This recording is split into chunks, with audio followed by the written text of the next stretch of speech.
Hey guys, welcome back to the channel.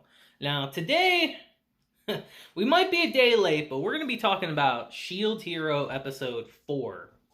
And is it just me, or has it gotten a little better, Because I've been hearing on social media since yesterday that, oh, this episode's so much better, it's so much better paced and all that, but I don't know, is it really? I don't really feel a difference. It just feels like the first 2 episodes of the season. But, let's just get into it. But before we do that, welcome back to the channel, guys. As I said, we're going to be reviewing episode 4 of Shield Hero, and, we got a different format today, I'm always trying to experiment and do different stuff.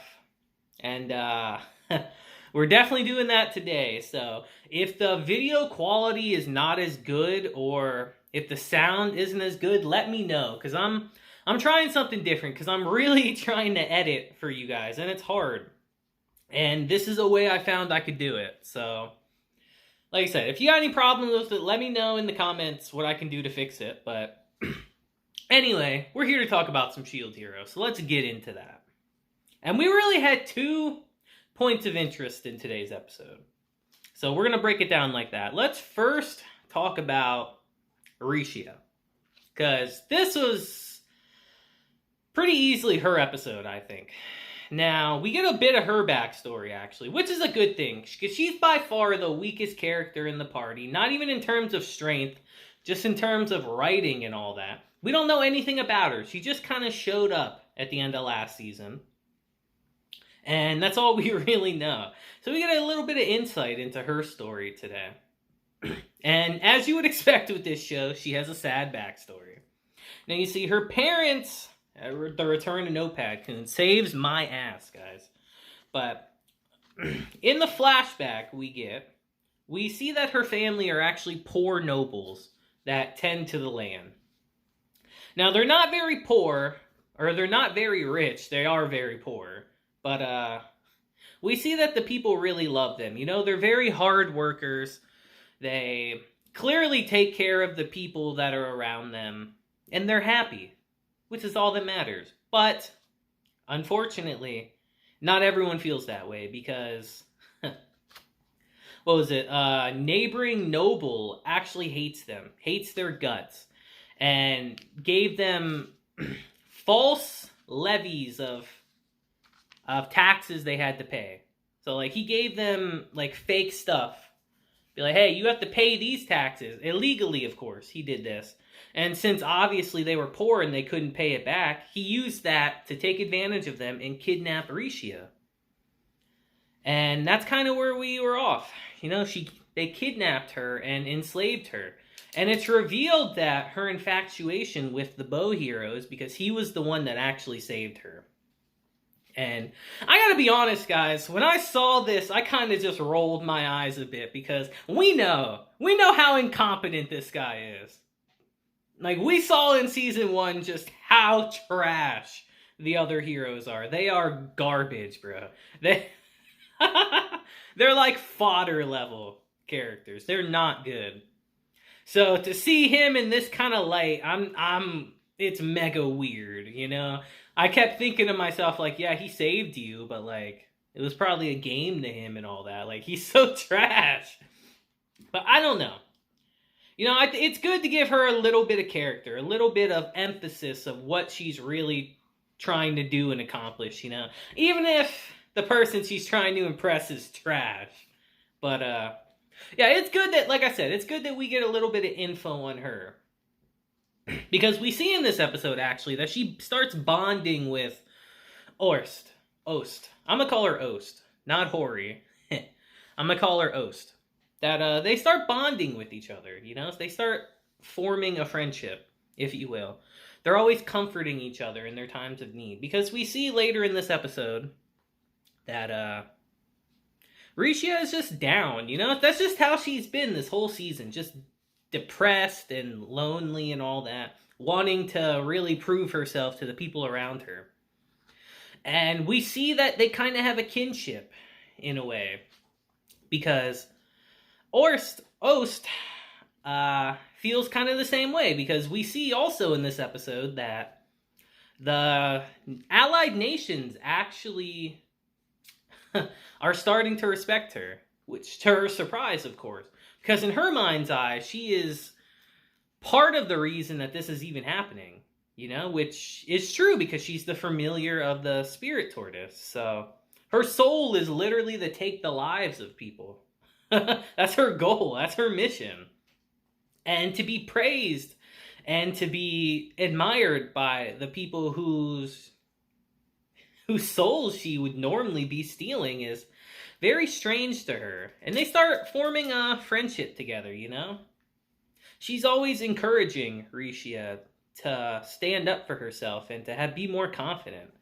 In this episode alone, she even says to her, flat out, which I thought was a good scene, actually. She says, if you stayed with the bow hero, you would have never accomplished anything. But because you've went with the shield hero now, you've grown as a person, you've matured, you've gotten stronger. Which is really true. Because if she would have stayed with the bow hero, nothing would have happened. He would have kept treating her like shit, and she would have kept being all depressed all the time. It just really makes you think that what you want in life isn't necessarily what you need to grow as a person. I don't know. I kind of found that interesting. A little interesting little facet of today's episode. And that they're forming a friendship. Which, to me, really feels like they're going to try to pull on her heartstrings later in the season. Like, call me crazy, but them forming a friendship, to me, instantly just tells me that Oist is going to die. She's going to die at some point. And it's going to be a really sad scene. And she's going to die probably around Rishia. Like, I've seen enough series, guys, to where I can see foreshadowing, So that's most likely going to happen. But, I don't know. It's nice that we get a little bit of flushed out character for her. Because like I said, she's the weakest by far in the show. Like, we've got nothing on her. She's just kind of there. So, if this season focuses on her as a character, which I feel like it actually is going to now, I think that's a good thing for the series moving forward. But our second half of this episode covers some much more important things, I feel like. Now, Naofumi and the gang decide that they have to figure out the tortoise's weakness as their, before it revives itself, Because they only temporarily took it out in our previous episode, as Ost has said herself. Like, the tortoise has been killed, but it will come back at some point because she's still there. So they only have so much time to figure out a weakness. So they decide to actually scale the tortoise's back while it's still dead. It hasn't reincarnated yet. And try to discover a weakness. And while they're there, they come across a village, actually. And it's not a good scene, to say the least. The village is absolutely destroyed. Everyone there is dead. And everyone there is horrified, as you normally would be to go to a gruesome site like that. But it's there that they discover a shrine to the tortoise.